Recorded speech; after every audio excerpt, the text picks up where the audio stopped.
Iba ang lakas ng loob pag may pera sa bulsa. Ecclesiastes 7:12, money is a shelter. Totoo yun. Huwag kayong magbanal-banala na parang walang kwenta ang pera.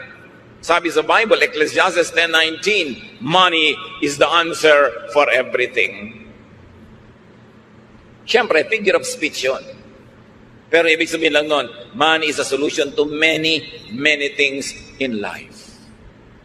Kaya dapat ang tao, habang kaya, malakas, kumita, mag-save, mag-invest, get a pension plan, get an insurance with a reputable company, kasi kakailanganin mo yan. Hindi ka laging pwede magyabang na, kaya ko.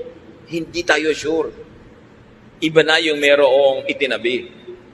Tulad ng babae sa Proverbs 31:25, dahil siya masipag, marunong mag-invest, marunong magtrabaho, sabi, she who has money is strong and graceful, as well as cheerful about the future. Sabi na ibang version, she is clothed with strength and dignity. She can laugh at the days to come. Why can a person laugh at the days to come pag may pera siya? Pag magpapa-hospital siya, hindi siya nag-aalala. Pagtatawanan lang niya yung ospital. May pera